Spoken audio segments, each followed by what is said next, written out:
माननीय प्रधानमंत्री जी को नमस्कार। मैं भावना जलाल, केंद्रीय विद्यालय IIT देहरादून की छात्रा, आपसे पूछना चाहती हूँ कि तथ्यों के मूल्यांकन के अनुसार हमें यह ज्ञात होता है कि 20% सफलता इंटेलिजेंस क्वेश्चन के कारण और 80% सफलता इमोशनल क्वेश्चन के कारण मिलती है, परंतु हम विद्यार्थी EQ को कहीं ना कहीं भूलकर IQ को अपने जीवन में अधिक महत्व देते हैं। अतः महोदय, आपसे यह गुजारिश है कि आप हमें EQ और IQ में समान रूप से संतुलन कैसे बैठाएं, में सलाह दें, ताकि आगे आने वाली 12वीं बोर्ड की परीक्षाएं और जीवन में आगे आने वाली सभी परीक्षाओं में हम अच्छे अंकों से उत्तीर्ण हों। धन्यवाद।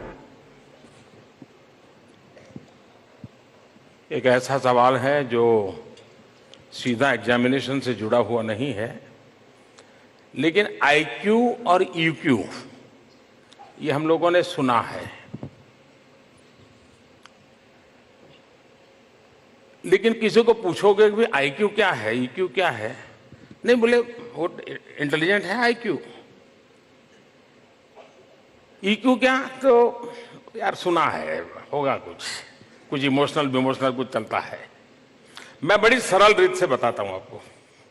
एक तो ये बताया जाता है कि IQ का खिलने का जो सबसे बड़ा अवसर होता है, जो विज्ञान से संबंधित लोगों का कहना है कि ज़्यादा से ज़्यादा 5 साल के पहले ही ये सब ऑलरेडी पनपना हो जाता है, बाद में तो उसका प्रगटीकरण होता है।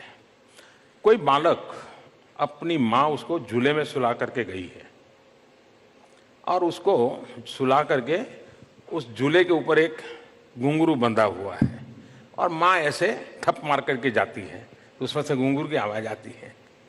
तो आपने देखा होगा वो बच्चा ये देखता है, 2 महीने 3 महीने 5 महीने का बच्चा होगा, वो देखता है कि माँ ने ऐसा किया तो घुंघरू की आवाज़ आई। अब माँ तो अपने काम में लग गई, लेकिन वो अपने पैर ऊपर कर करके उस तक पहुंचने की कोशिश करता है ताकि घुंघरू बच जाए। That is IQ। समझ आया?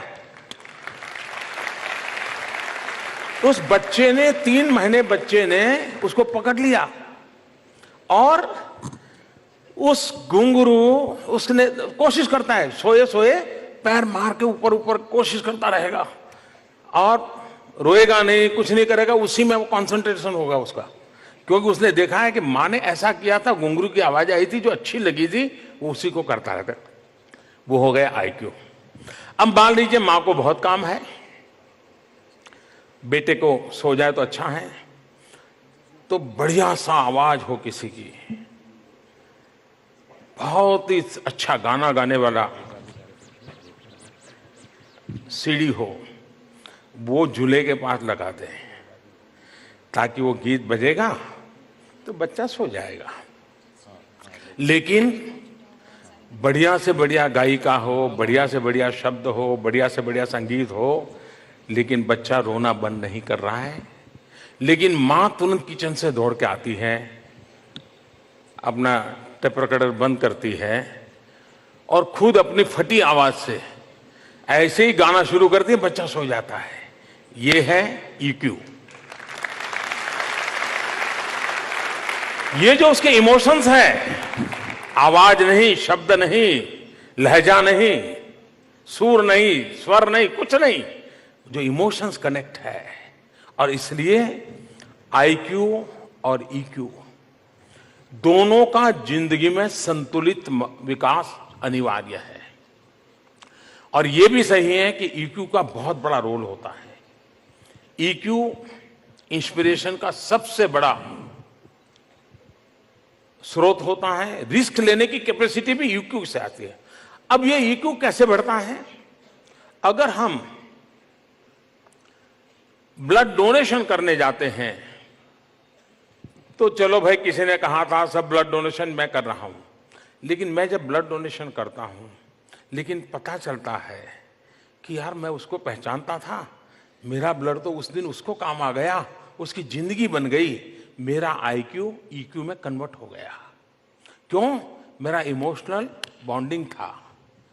हम जितनी संवेदनाओं से जुड़ी हुई चीजों से जुड़ते हैं, आपने देखा होगा, मैंने एक बार एक टीचर से पूछा था, ऐसे ही बातें कर रहा था, तो उनका एक नियम था कि वो किसी बच्चे का जन्मदिन हो तो वो बच्चों को आग्रह करते थे कि तुम आज अपने परिवार के साथ ऑर्फनेज में जाके आओगे, या किसी वृद्धाश्रम में जाकर के आओगे, या किसी अस्पताल जाकर के आओगे, लेकिन स्कूल आने से पहले तुम्हारा जन्मदिन मैं तब मानूंगा कि तुम जाकर के आए हो। ये उन्होंने अपने क्लास के बच्चों को आदत डाली थी। तो मैंने उनसे पूछा कि आप इसके पीछे आपका लॉजिक क्या है। उसने कहा, साहब मैं तो उसके आईक्यू के लिए क्लास में बहुत कुछ कर लूंगा, लेकिन वो उसकी जिंदगी में उतना काम नहीं आएगा, लेकिन उसका इमोशनल बॉन्डिंग, उसकी संवेदनाओं का विस्तार होना जरूरी है। और इसलिए मैं बच्चों का जन्मदिन क्लासरूम में ताली बजा करके, केक काट करके, चॉकलेट बांट करके नहीं करता हूं। मैं उसको जहां दर्द है, दुख है, पीड़ा है, संवेदना है, उस जगह पर जाने के लिए प्रेरित करता हूं। और वो उस दिन जन्मदिन होने के कारण बहुत ही सेल्फ कॉन्शियस होता है, उसकी सारी मनस्थिति स्वकेंद्रित होती है, और इसलिए वो जो भी करता है वो बहुत ताकत के साथ रजिस्टर होता है। और इसलिए मैं आग्रह करता हूं कि जिस दिन उसके सबसे जागृत अवस्था है, उस दिन उसको इन संवेदनाओं से जोड़ूं। मैं समझता हूं कि हमारे लिए बहुत आवश्यक है कि हम जीवन में ऐसा कुछ समय ऐसे लोगों के बीच में बिताएं, कभी उनको पूछें तो। हमने कभी, हमारे यहां जो अखबार डालने के लिए आता होगा ना, कभी उसका नाम नहीं पूछा होगा। 2 दिन नहीं आए तो कभी नहीं पूछा होगा, अरे भाई तुम बीमार तो नहीं थे, क्या हो गया। कभी एग्जाम हुई तो आपने उसको नहीं पूछा होगा, अच्छा आपके बच्चों भी एग्जाम होती होगी, कैसे करते हैं आप, नहीं पूछा होगा। दूध देने वाला, घर में दूध बेचने वाला जो सुबह दूध देने आता है, हमको नाम भी पता नहीं होगा उसका नाम क्या है। जो ड्राइवर हमें स्कूल ले जाता है, हम 20, 22, 25 बच्चे स्कूल में बैठते हैं, हमारे में से किसी को उस ड्राइवर का नाम मालूम नहीं होगा, इतना ही पता होगा ड्राइवर भाई, ड्राइवर अंकल। कभी पूछा कि आप यहां कैसे आए, बच्चे क्या कर रहे हैं। आप देखिए, आपका खुद का सोचने का तरीका बदल जाएगा।